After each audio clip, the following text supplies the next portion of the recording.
매일 저녁 소주 한 잔씩 드시나요? 가끔 통달게 맥주 한 잔 생각나시나요? 친구들과 하이볼 한 잔 생각하세요? 맛있는 음식 앞에서 술이 생각나는 건 그동안 살아왔던 우리들의 습관입니다. 정령코 좋은 술은 없습니다. 저도 30년을 마셔왔던 술을 끊었습니다.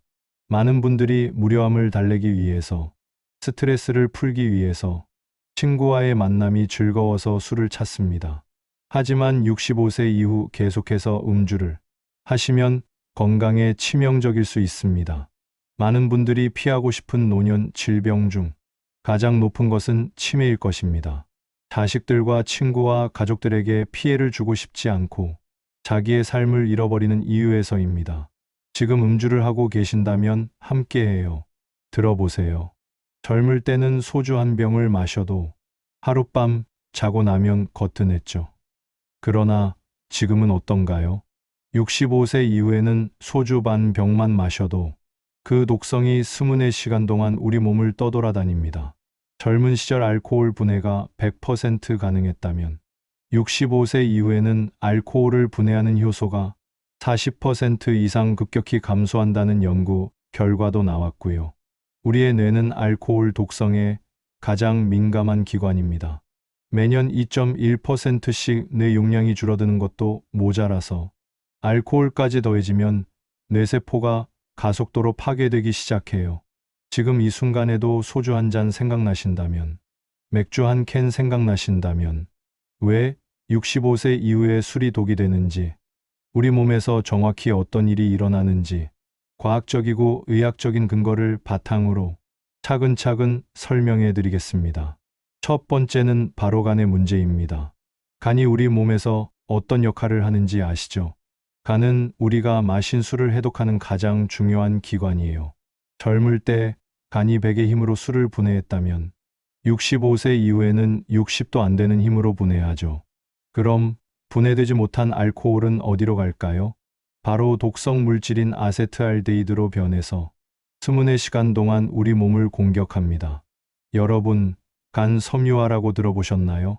간 섬유화는 간이 딱딱하게 굳어지면서 기능을 잃어가는 현상이에요. 정상적인 노화 과정에서도 간은 조금씩 섬유화가 진행되는데 알코올이 더해지면 그 속도가 5배나 빨라져요. 간이 섬유화되면 처음에는 아무 증상이 없어요.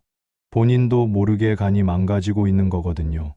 어느 날 갑자기 복수가 차거나 다리가 붓거나 황달이 나타나거나 이런 증상들이 나타나면 이미 간이 거의 망가진 상태예요. 더 이상 되돌릴 수 없는 지경에 이른 거죠. 두 번째는 뇌가 보내는 SOS 신호입니다. 정상적인 노화 과정에서도 뇌는 매년 평균 2.1%씩 용량이 줄어들어요. 매년 약 200만 개의 뇌세포가 사라지고 있다는 뜻이기도 하지요. 그런데 여기에 알코올까지 더해진다면 뇌세포 파괴 속도가 무려 3배에서 5배까지 빨라져요. 특히 알코올이 집중 공격하는 곳은 해마입니다. 해마는 우리 뇌에서 기억을 저장하고 관리하는 가장 중요한 부위예요. 새로운 기억을 만들고 오래된 기억을 꺼내오고 이 모든 일을 해마에서 담당해요. 알코올이 뇌로 들어가면 해마의 뉴런들 사이의 연결고리를 끊어버려요. 뉴런들이 서로 소통하지 못하게 만드는 거죠. 처음에는 일시적인 현상이에요. 술을 마시고 나서 기억이 안 나는 블랙아웃 현상이 바로 이거예요. 하지만 65세 이후에는 이런 일들이 반복되면서 해마의 뉴런들이 영구적으로 손상되기 시작해요. 간은 그나마 금주하면 어느 정도 회복이 되지만 뇌세포는 한번 죽으면 다시 살아나지 않아요. 특히 해마의 뉴런들은 재생이 거의 불가능해요. 그래서 알코올성 치매는 한번 시작되면 멈출 수 없는 거예요. 계속해서 악화될 뿐이죠. 세 번째는 바로 약물과 알코올의 치명적인 조합입니다. 65세 이후에는 대부분의 분들이 한 가지 이상의 약을 복용하고 계실 거예요. 혈압약, 당뇨약, 콜레스테롤약, 심장약들을 드시면서 동시에 술도 드신다면 신장 기능이 현저히 떨어져요. 신장은 우리 몸에서 독소와 노폐물을 걸러내서 소변으로 배출하는 일을 해요. 약물과 알코올도 마찬가지로 신장을 통해 몸 밖으로 나가야 해요. 그런데 신장 기능이 떨어지면 이런 물질들이 체외로 빠져나가는 속도가 현저히 느려져요. 6시간이면 몸에서 빠져나갔던 것들이 65세 이후에는 12시간, 심지어 24시간까지도 몸에 남아 있어요. 계속 약물과 알코올이 우리 몸에서 축적되는 거예요. 그럼에도 불구하고 술 아직도 생각나시나요? 도수도 높고 우리나라 사람들이 가장 많이 마시는 소주부터 이야기해 볼까요? 소주에는 두 가지 얼굴이 있거든요. 첫 번째는 위 점막을 직접 공격하는 파괴자 얼굴이죠. 소주의 알코올 도수가 17도에서 20도 정도 되죠. 이 정도 도수의 알코올이 위로 직접 들어가면 위 점막을 마치 화학 용제로 태우는 것과 같은 효과를 내요. 65세 이후에는 위 점막이 원래부터 얇은 상태라서 처음에는 단순한 위염으로 시작하지만 만성 위염이 되고 위궤양이 생기고 결국에는 위암으로까지 이어질 수 있어요. 특히 빈속에 소주를 드시는 분들은 조심하세요. 음식이 위를 보호해주지 못하니까 알코올이 위벽을 직접 공격하게 됩니다. 소주는 희석식 소주와 증류식 소주가 있습니다. 우리가 평소에 마시는 참이슬, 처음처럼, 좋은데이 같은 소주들은 물로 희석한 희석식 소주예요. 요즘에는 증류식 소주라는 게 인기를 끌고 있어요. 프리미엄 소주라고 해서 가격도 비싸고 맛도 더 부드럽다고 광고하는 그런 소주들이죠. 아시나요? 증류식 소주가 희석식 소주보다 훨씬 더 위험해요. 왜 그런지 과학적으로 들여다보면 증류 과정에서 메탄올과 퓨제류라는 독성 물질이 만들어지기 때문이죠. 메탄올은 시신경을 파괴할 수 있는 정말 위험한 독성 물질이고 퓨제류는 간에 심각한 손상을 줄 수 있어요. 희석식 소주에도 조금은 들어있지만 증류식 소주에는 무려 10배에서 20배 많이 들어있어요. 특히 메탄올이 정말 무서워요. 메탄올이 체내에 축적되면 시신경을 공격해서 시야가 흐려지거나 심한 경우에는 영구 실명까지 일으킬 수 있어요. 실제로 작년에 75세 남성이 증류식 소주를 즐겨 드시다가 한쪽 눈의 시력을 완전히 잃은 사례가 있었어요.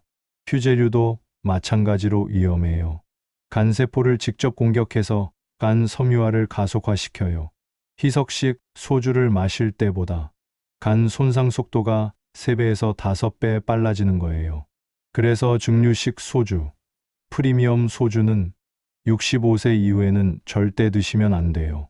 막걸리와 양주는 또 어떨까요? 많은 분들이 막걸리는 우리 전통주니까 몸에 좋겠지. 도수도 낮고 유산균도 들어있다던데. 이런 생각들을 가지고 계시죠.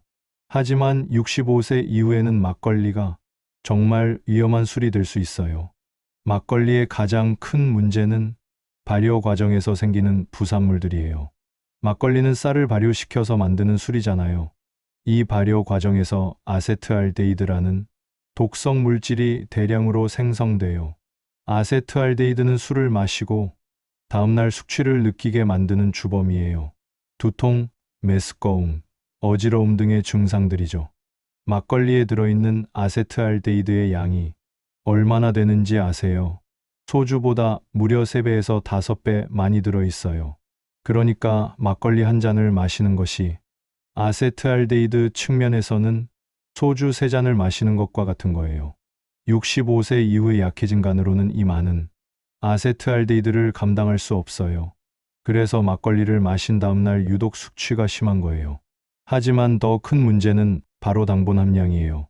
막걸리에는 설탕이 엄청나게 많이 들어있어요. 막걸리 한 병에 들어있는 당분이 콜라 한 캔보다 많아요. 정확히 말씀드리면 막걸리 750ml에 약 50g의 당분이 들어있어요. 콜라 250ml에 27g 정도니까 거의 2배에 가까운 당분이 들어있는 거죠. 65세 이후에는 당뇨병 위험이 급격히 높아지는데 여기에 막걸리의 높은 당분까지 더해지면 정말 위험해져요. 특히 이미 당뇨병이 있으신 분들은 절대로 막걸리를 드시면 안 돼요. 양주는 어떨까요? 양주의 가장 큰 문제는 당연히 높은 알코올 도수예요.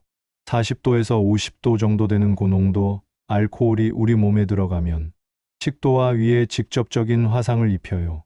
특히 65세 이후에는 식도 점막이 얇아져 있는 상태라서 고도수 알코올에 더욱 취약해요. 식도염이 생기고 심한 경우에는 식도궤양까지 생길 수 있어요. 그리고 식도암의 위험도 급격히 높아져요. 고도수 알코올을 지속적으로 섭취하면 식도암 발병률이 일반인보다 무려 8배나 높아진다는 연구 결과가 있어요. 하지만 양주의 진짜 위험은 따로 있어요. 바로 발암 물질 생성을 가속화한다는 거예요. 고도수 알코올이 간에서 분해될 때 아세트알데히드라는 발암 물질이 평소보다 10배 이상 많이 생성돼요. 이 아세트알데히드는 DNA를 직접 공격해서 세포를 암세포로 변화시켜요. 또 양주는 보통 얼음과 함께 마시잖아요. 차가운 얼음이 위를 급격히 수축시켜서 혈류량을 감소시켜요.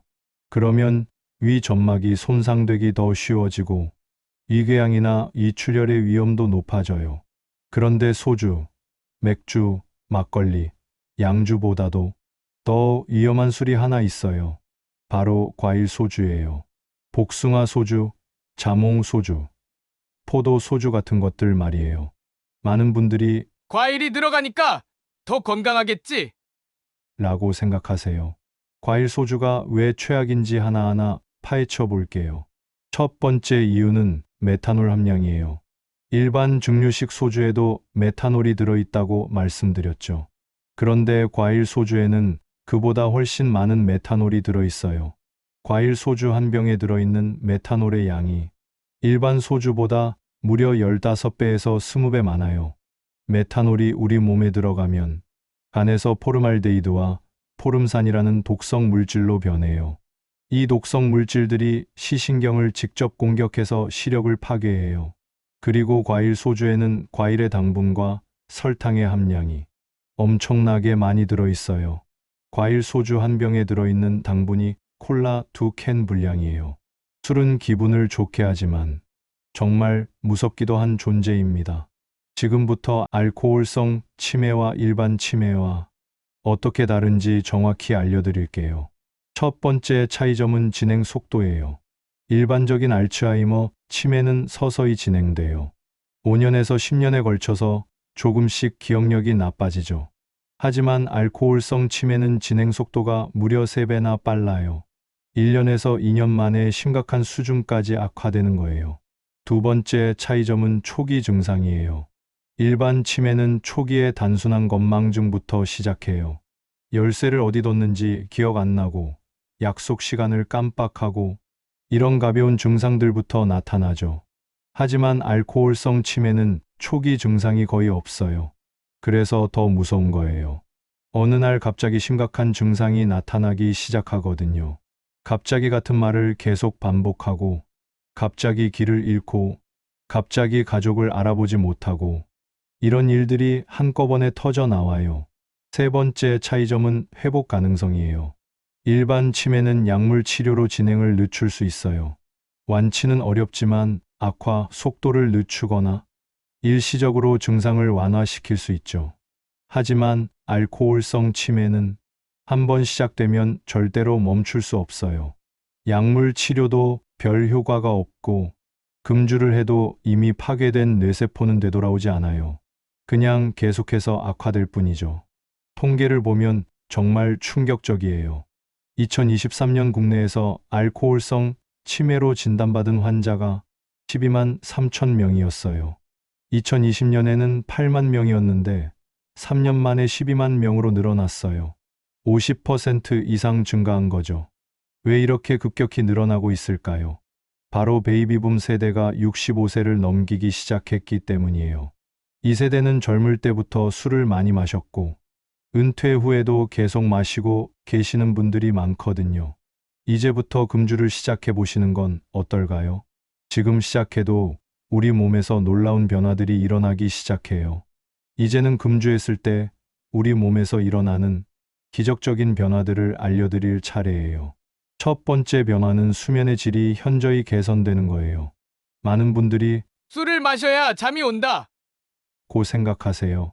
하지만 이건 정말 큰 착각이에요.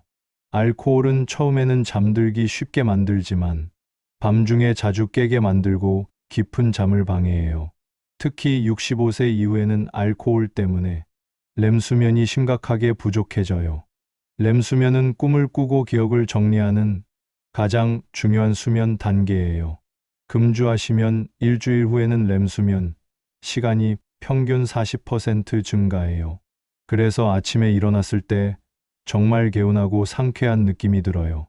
두 번째 변화는 소화불량이 완전히 해소되는 거예요. 위산 분비가 정상화되면서 속이 편안해지고 음식 맛도 훨씬 좋아져요. 세 번째 변화는 피부 톤이 맑아지는 거예요. 알코올은 혈관을 확장시켜서 얼굴이 빨갛게 되고 수분을 빼앗아서 피부를 거칠게 만들어요. 특히 65세 이후에는 피부 재생 능력이 떨어져서 알코올로 인한 피부 손상이 더 오래 남아 있어요. 네 번째 변화는 부종이 빠지는 거예요. 알코올은 몸의 나트륨을 축적시켜서 부종을 유발해요. 특히 얼굴과 다리에 부종이 심하게 나타나죠. 특히 아침에 일어났을 때 얼굴이 붓지 않는 게 가장 먼저 느껴지는 변화예요. 다섯 번째 변화는 체중이 줄어드는 거예요.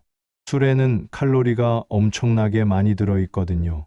소주 한 병에 약 540칼로리, 맥주 한 캔에 150칼로리 정도예요.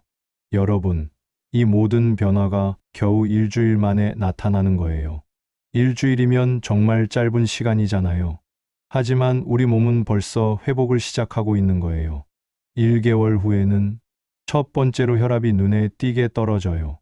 알코올은 혈관을 수축시키고 심박수를 증가시켜서 혈압을 올려요. 하지만 금주 1개월 후에는 혈압이 평균 15mm나 떨어져요. 15mm는 고혈압 약한 아래 효과와 거의 비슷해요. 두 번째는 간 수치가 정상화되기 시작해요. 금주 1개월 후에는 간세포가 재생되기 시작하면서 간 수치가 눈에 띄게 개선돼요. 평균적으로 AST는 30% 정도, ALT는 40% 정도 감소해요. 간은 우리 몸에서 재생 능력이 가장 뛰어난 장기거든요. 술을 끊기만 해도 스스로 회복하기 시작하는 거예요. 세 번째는 기억력이 눈에 띄게 향상돼요. 알코올은 뇌혈관을 수축시켜서 뇌로 가는 혈류량을 감소시켜요.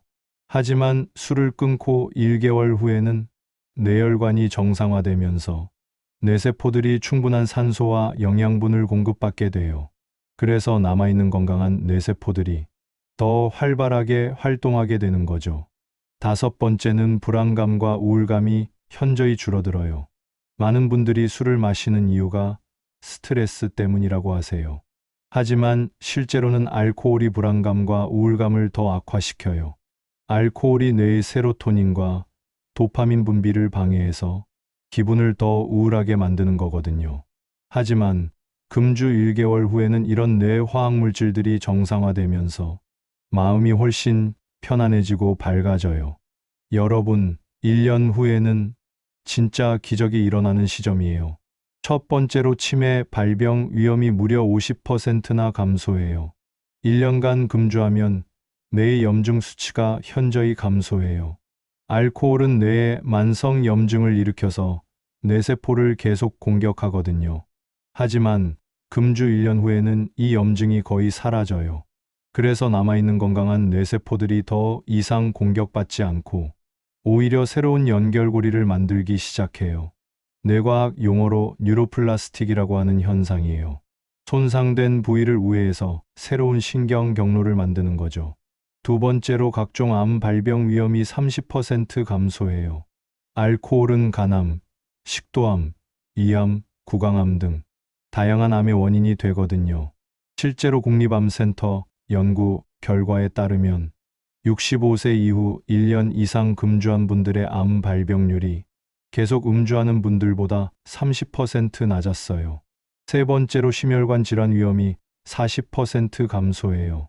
65세 이후에는 심근경색, 뇌졸중 같은 심혈관 질환이 가장 큰 사망 원인이에요. 알코올은 혈관벽을 손상시키고 혈전을 만들어서 이런 질환의 위험을 높이거든요. 하지만 금주 1년 후에는 혈관이 완전히 회복되면서 혈관, 탄력성이 20대 수준까지 좋아져요. 혈액순환도 원활해지고 혈전 생성 위험도 크게 줄어들죠. 하버드 의대에서 65세 이상 2만 명을 20년간 추적 조사한 결과 금주한 그룹의 평균 수명이 음주 그룹보다 6.2년 길었어요. 6.2년이면 정말 긴 시간이잖아요. 손주들과 더 많은 시간을 보낼 수 있고 더 많은 추억을 만들 수 있는 소중한 시간이에요. 다섯 번째로 삶의 질이 획기적으로 향상돼요. 금주 1년 후에는 체력도 좋아지고 정신도 맑아지고 가족 관계도 훨씬 좋아져요.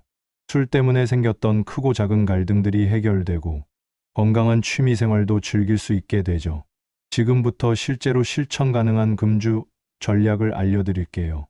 이 방법은 실제로 수많은 분들이 성공해왔던 검증된 방법이에요. 단순히 의지력에만 의존하지 않고 과학적이고 체계적인 접근을 하는 거죠. 1단계는 대체제 준비 전략이에요. 기간은 2주간입니다. 가장 중요한 건 술 대신 마실 것을 미리 준비해 놓는 거예요. 많은 분들이 갑자기 술을 끊으면서 대신 마실 게 없어서 실패하거든요. 추천하는 대체제는 따뜻한 물이나 차예요. 특히 캐모마일 차나 페퍼민트 차 같은 허브차가 좋아요. 마음을 진정시키는 효과가 있거든요. 또는 따뜻한 우유에 꿀을 넣어서 드시는 것도 좋아요. 트립토판이라는 성분이 들어있어서 숙면에 도움이 되거든요. 중요한 건 미지근하거나 차가운 음료보다는 따뜻한 음료를 드시는 거예요. 왜냐하면 알코올이 주는 따뜻한 느낌을 대신해 줄 수 있거든요. 그리고 술 마시던 시간에 할 수 있는 다른 활동도 미리 정해 놓으세요. TV 시청, 독서, 산책, 가족과의 대화 등등 말이에요. 이 1단계를 2주 동안 실천하시면서 점점 술에 대한 의존도를 줄여나가시는 거예요. 2단계는 상황별 회피 전략이에요. 65세 이후에도 술자리는 계속 있잖아요. 동창회, 경로당 모임, 가족 모임 등등 말이에요. 이런 상황에서 어떻게 자연스럽게 술을 거절할지 미리 준비해야 해요. 첫 번째 방법은 약 복용을 핑계로 대는 거예요. 요즘 혈압약을 바꿔서 술을 못 마셔요. 당뇨약과 술이 같이 들어가면 위험하다고 의사가 그래요. 이런 식으로 말씀하시면 아무도 강요하지 않아요. 실제로 맞는 말이기도 하고요. 두 번째 방법은 운전자 역할을 자처하는 거예요. 오늘 제가 운전해서 왔으니까 술은 못 마시겠어요. 나중에 다른 분들 집에 바래다 드려야 해서요. 이것도 정말 자연스러운 핑계가 되죠. 세 번째 방법은 건강 관리를 이유로 되는 거예요. 요즘 건강 검진 수치가 안 좋아서 금주하고 있어요. 의사가 6개월 동안은 술을 끊으라고 해서요. 이런 식으로 말하시면 오히려 다들 격려해 주실 거예요. 2단계는 특별한 기간 제한이 없어요. 앞으로 계속 써먹을 수 있는 평생 전략이거든요. 3단계는 가족 지지망 구축 전략이에요. 이게 정말 중요해요. 혼자서 금주하는 것과 가족들이 응원해 주면서 금주하는 건 완전히 달라요. 먼저 가족들에게 솔직하게 금주 결심을 알리세요. 제가 건강을 위해서 술을 끊기로 했습니다. 여러분들이 도와주셨으면 좋겠어요. 이렇게 공식적으로 선언하는 거예요. 그리고 구체적인 도움을 요청하세요. 집에 술을 가져다 놓지 말아주세요. 제가 술 마시고 싶다고 해도 절대 주지 마세요. 대신 차나 물을 권해주세요. 이런 식으로 구체적인 역할을 부탁드리는 거예요. 또한 가족들과 함께 할 수 있는 새로운 활동을 만드세요. 저녁 산책, 영화 감상, 보드게임 등등 말이에요. 술 마시던 시간을 가족과의 소중한 시간으로 바꾸는 거죠. 그리고 한 달에 한 번씩 가족 회의를 열어서 금주 진행 상황을 점검하고 서로 격려하는 시간을 가지세요. 이렇게 하면 가족들도 여러분의 금주 여정에 함께 참여하게 되고 성공할 확률이 훨씬 높아져요. 실제로 통계를 보면 혼자서 금주를 시도하는 경우 성공률이 15% 정도인데 가족 지지망이 있는 경우는 성공률이 60% 이상이에요. 4배 이상 차이가 나는 거죠. 여러분, 이 3단계 전략을 차근차근 따라하시면 누구든지 성공적으로 금주할 수 있어요. 그리고 기억하세요. 65세 이후의 인생이 더 소중하다는 걸 말이에요. 남은 20년 30년을 건강하고 행복하게 보내는 것이 잠깐의 술맛보다 훨씬 더 가치 있는 일이에요. 지금부터라도 늦지 않았어요. 오늘부터 시작하세요. 영상이 도움이 되셨다면 잊지 말고 좋아요와 구독 눌러주세요. 여러분의 관심이 다음 영상을 만드는 힘이 됩니다.